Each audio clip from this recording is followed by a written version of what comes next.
Hey guys, my name is Ryan and welcome to HitScan. Yesterday, Jeff Kaplan put another pretty lengthy response on the topic of hero bans, something that has been rumoured to be coming very soon. Jeff Kaplan did double down on the fact that there is a developer update next week and it's going to have a lot of information on how the game is effectively going to be fixed. So we'll talk about that, but generally the main focus on this video is how we are seeing a completely different Blizzard in 2020 than in previous years. Not only because of the communication, which we highlighted before, but just what they're communicating about. And I think that's going to be reaching a peak when we get the developer update next week. Before we get started, I did want to shout out Omen though. We have been working with them for a bit and I recently got the Omen X25 monitor, 240Hz. I'm going to talk about it at the end of this video, but just a very quick shout out to them. Let's go over the key points from this developer update from Jeff Kaplan, the things we really need to focus on. Then you have the information and then you can leave the video if you want to. It starts off, I've seen a lot of discussion about hero bans the past few days and I just wanted to offer some perspective on the topic.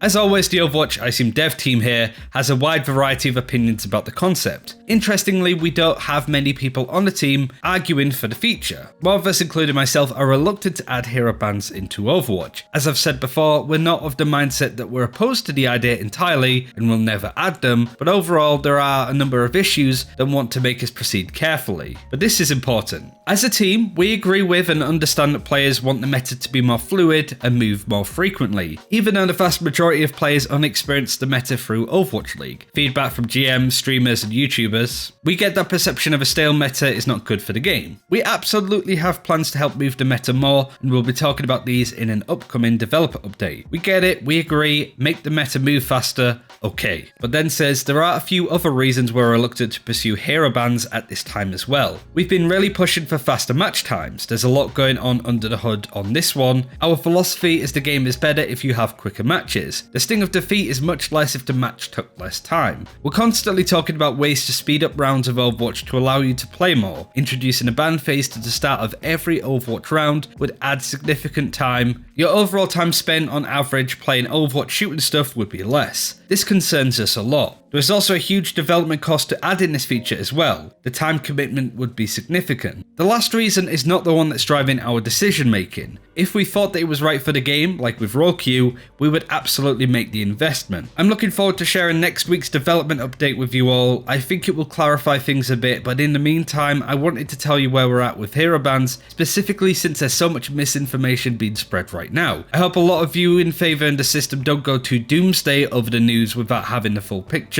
Information will be available next week on the plan to balance faster and keep the meta moving. We agree on the problems, that's the important thing. And really, those main areas, Jeff couldn't have said it better than that. I want to take us back to last year, like December 2019, so not that far away, when we were waiting for the Breaking Barriers patch and there was a rumour that it would be coming basically now, mid-January. It was leaked to the contenders email or something, and Jeff Kaplan came out and said, nope, it should be coming out this or next week. It was the first time that Jeff had really sort of come out in front of all of the noise and panic, I suppose, that this patch would take so long to say, hey, no, that wasn't true, this is what's happening. And this is that times 10, effectively. A lot of people jumped to the conclusion that hero bans were on the way. Mixing up Emong saying there's cool stuff coming, which was true and is true by the sounds of it, with rumours from Metro and other people the hero bans would be on their way. It was also easy to assume hero bans are a concept that's been talked about for quite a while, and really when it comes to big things that could come to Overwatch, there isn't really much on that list anymore. I'm not very good at trying to guess stuff like this, and I honestly personally think that it's not going to be anything to really expect. Blizzard is in a really unique position now that stuff like hero bans that work for other games might not work for Overwatch because of those particular reasons. Towards the end of this video, I did want to talk about some of the better ideas that have come from the community and what it could be, but I also do want to hear what you guys think in the comments below. Like I said, it's reading between the lines that I think is really important when it comes to this post, how far we've come in such a short space of time. To the point that I think the 2020 has started with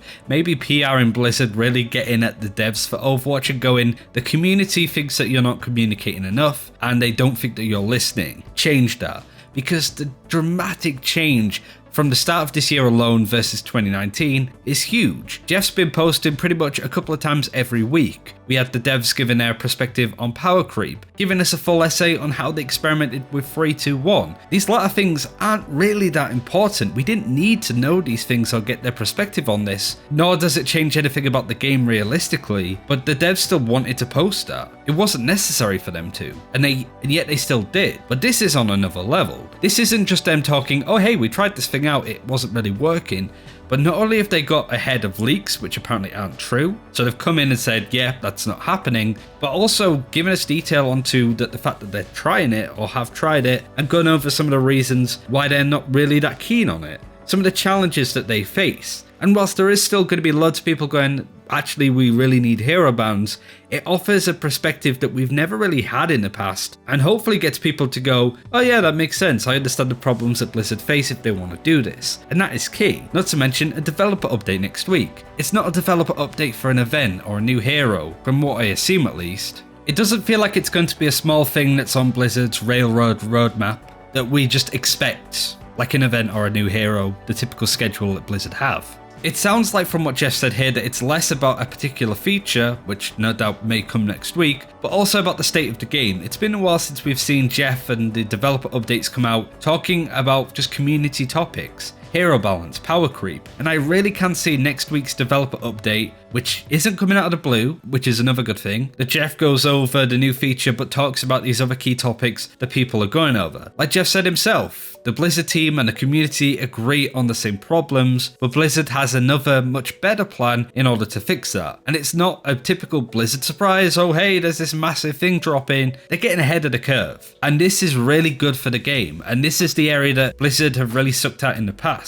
Now you could have conspiracies about this too, the idea of that Blizzard are just trying to up their reputation before Overwatch 2 comes out in order to sell better sales, but we kind of know Jeff Kaplan at this point. The communication is a big topic, and with Overwatch 2 only being announced a couple of months ago, it would explain why they were so quiet on a number of topics. But they're really opening up at the start of this year, and I think that that's what they need to do regardless of whether Overwatch 2 is a big priority for them or not. The game now is important, and now Blizzard are turning around and agreeing, and that is such a huge thing for the game, and with stuff like Project A on the horizon potentially, they really need to sort their act out. And I think whatever this change is going to be is going to improve the competitive integrity of the game. It also would explain why Emong's so chuffed about this too. If it was some more casual thing, Emong wouldn't be half as interested as he sounds. But that's the main focus of this video. This is a brand new Blizzard that we're seeing, and it could be because of Overwatch 2 in the future, they want to get themselves ready for that. It's not just that they're communicating more, it's really looking at what they're communicating about. They're giving us such a heads up, and no doubt next week, when they reveal all of this stuff, the Blizzard forums are going to be full of the devs responding to feedback on whatever new changes that we may see. But now let's go over what those changes could be.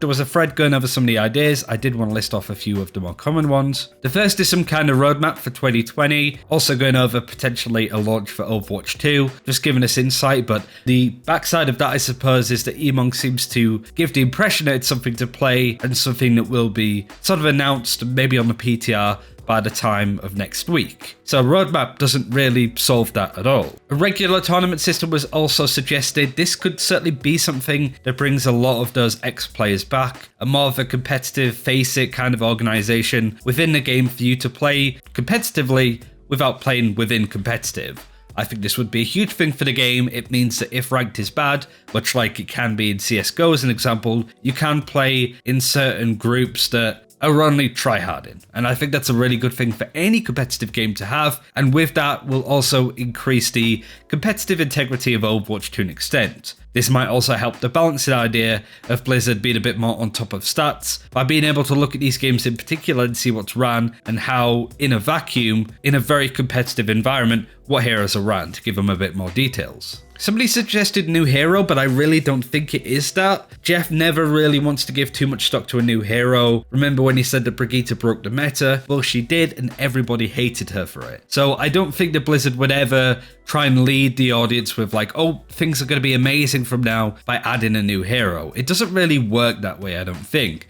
It's also why I don't think it's going to be a new map. It could, however, be some changes to the current maps that we have. 2CP is commonly complained about, so maybe we could see 2CP rescinded or changed to something else entirely, which isn't a major thing for the fix of the game, but could be positive. Another thing that I've seen nobody really mention is the push game mode. That could be announced and playable, but again, with what Emong has been saying and the sort of attitude that he has about it, it suggests to me that it's a much bigger game change than adding new content like that. Classic Overwatch is another example. The idea of bringing back an arcade version of the very old game mode with Bastion with a shield, and as all changes way at the start of Overwatch's lifespan. The issue again is it's meant to change up the whole game from the sounds of it, and it doesn't really line up to what Jeff was saying in that post either. Could be clans and guilds, but I don't know how that would affect the competitive integrity of the game, and how that relates as well to bans as a whole. I don't think it's 3-1 either, but let me know what you guys think in the comments below, because I really have no idea. Honestly, I wouldn't be surprised if this is something as well that isn't that major. It could turn around to be something like Workshop as an example. But the important thing is that Blizzard are aware of the issues that the community have, and they agree. This isn't, we're not listening to you guys because we disagree. It's no typical Blizzard stubbornness, and those are the key areas about this post. Not necessarily what's coming next week, but how Blizzard has already made a change that people haven't really highlighted enough. And that change is just how their attitude is with the community and communicating with us. Now we just need to see those changes implemented into the game. And then we're going to see a brand new era of Overwatch, which hopefully is going to be for the better. But thanks for watching. Before we finish the video, I did want to give a quick shout out to Omen. I recently got a 240Hz monitor, literally got delivered today. Played a little bit of Overwatch on it and it's amazing. The difference between 60Hz and 144 is pretty major. And I've heard a few people say that there's diminishing returns past 144Hz. But no, 240 is something else entirely. It's a nice big monitor as well to play both Overwatch and CS on. It's just the perfect way to play the game. And if you do want to check them out for yourself, you can check out all of the Omen stuff in the description below. I'm honestly very chuffed I got it sent, so thanks again for that. And thank you very much for watching till the end of this video. Take care, we'll see you then.